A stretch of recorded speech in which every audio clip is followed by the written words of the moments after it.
नमस्कार। खास मुलाकात में आपका स्वागत है। खास मुलाकात में आज हमारे साथ जो युवा सरपंच प्रतिनिधि हैं वो हैं मोनिका महेंद्र सनातनी।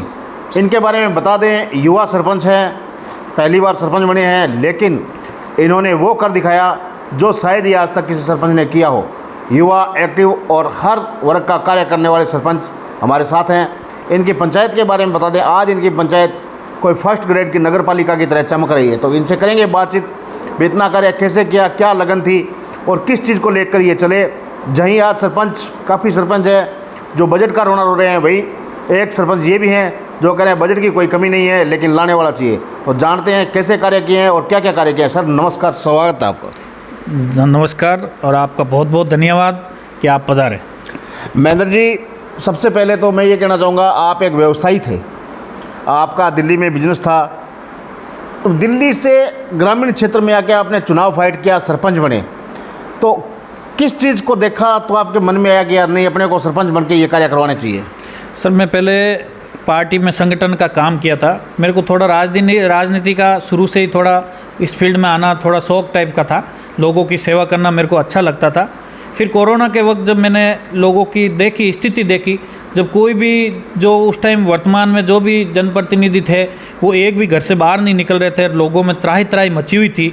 और उस टाइम मैंने सोचा था कि अगर हमें इनकी सेवा करनी है तो अब इस फील्ड में हमें उतरना ही पड़ेगा, और अगर हम सेवा करेंगे तो हमारे पास किसी न किसी तरीके के पद होने पर ही हम उस चीज़ को, लोगों की सेवा ईमानदारी से की जा सकती है।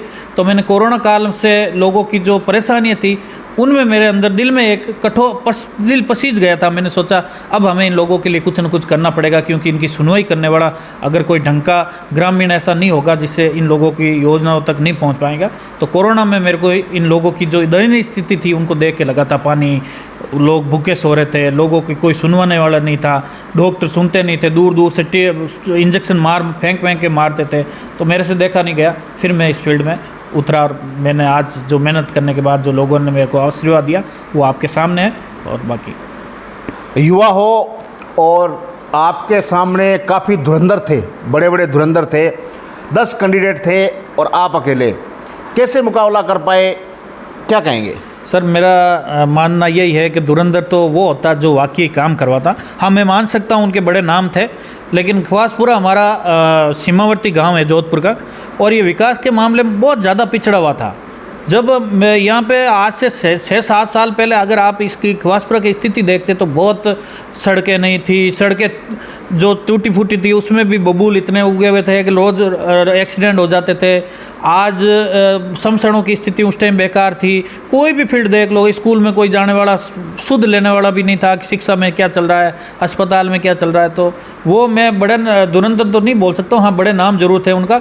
तो जनता का आशीर्वाद होता है, जनता माँ बाप होती है, उनके आशीर्वाद से आशीर्वाद दिया और आज हमने चुनाव फाइट किया और चुनाव हमारे परिवार को जिताया जनता।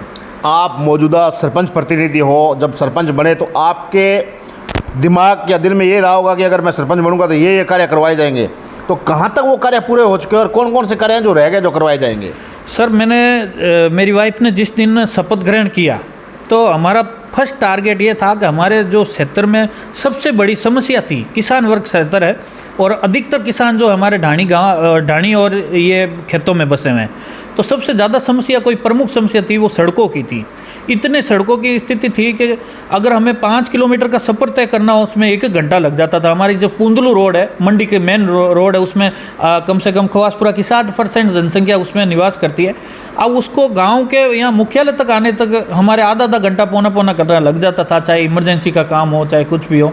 तो ऐसी काफ़ी रोडें थी जो हमने हमारे कार्यकाल में बिना किसी ऐसे कोई स्थानीय नेताओं जो उस टाइम वर्तमान में विधायक थे या वर्तमान में सांसद थे, उनके बिना सहयोग से हमारे जो दूसरे जो जनप्रतिनिधि थे उस टाइम सरकार में, जो उनके पास उनके सहयोग से, और हमारे उस टाइम चीफ सेक्रेटरी हमारे निरंजन आर्य साहब थे, उन तक हमने हर चीज़ पहुंचाई कि सर ये है।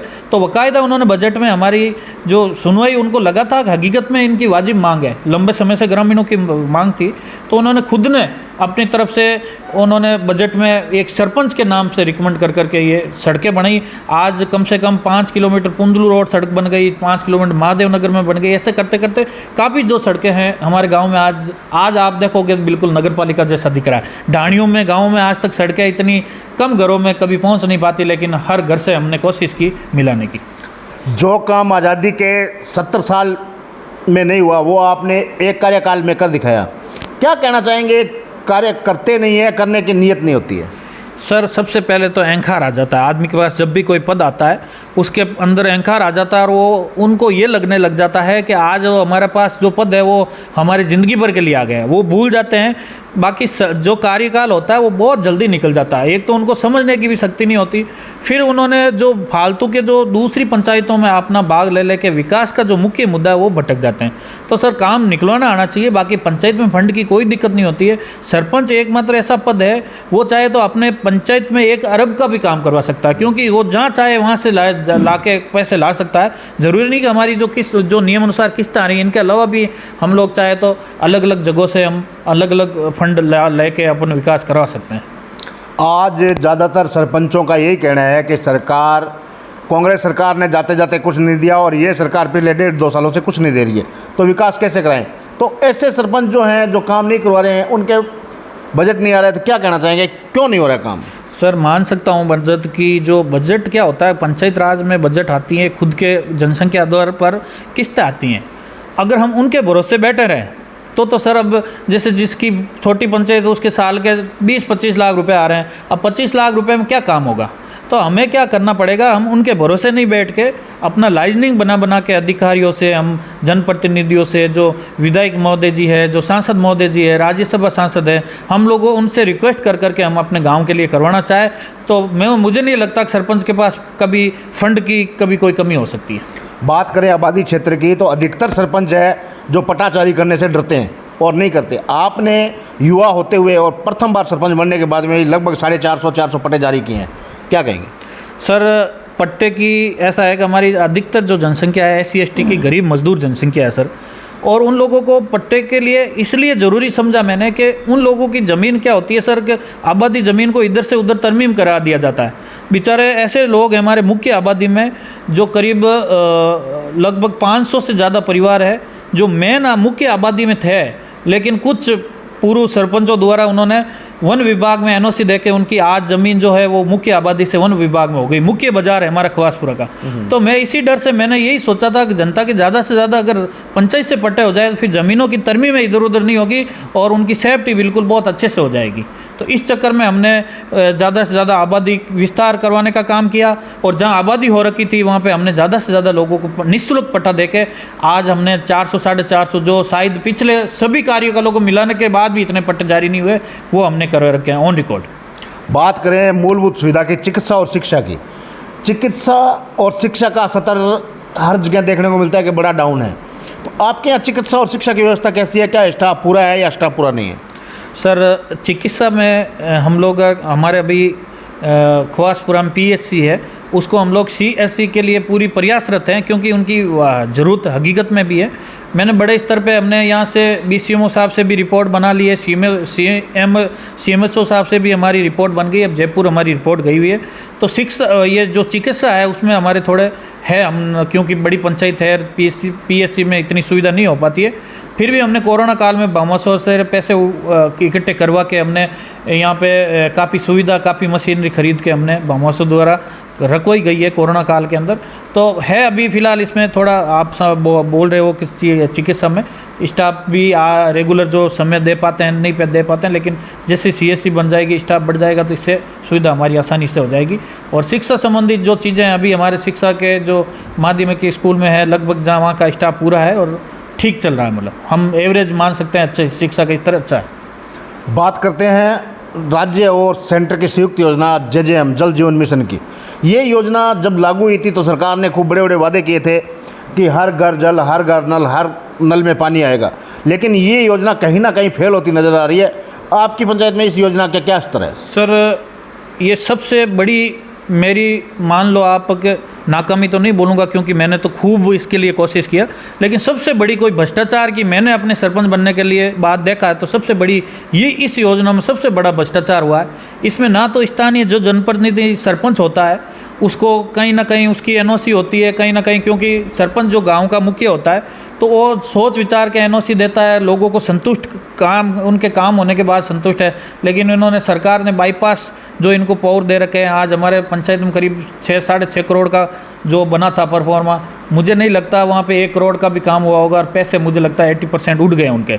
तो सर, जेजम योजना के बाद हमारे जो पानी पहले जो समस्या थी उसको और ज़्यादा बढ़ा दिया, क्योंकि पहले फिर भी जेएलआर वगैरह में पानी चला जाता था। अब इन्होंने क्या करा, जेजम योजना में जेएलआर वगैरह के कनेक्शन सब काट दिए पुराने जो टंकियों में।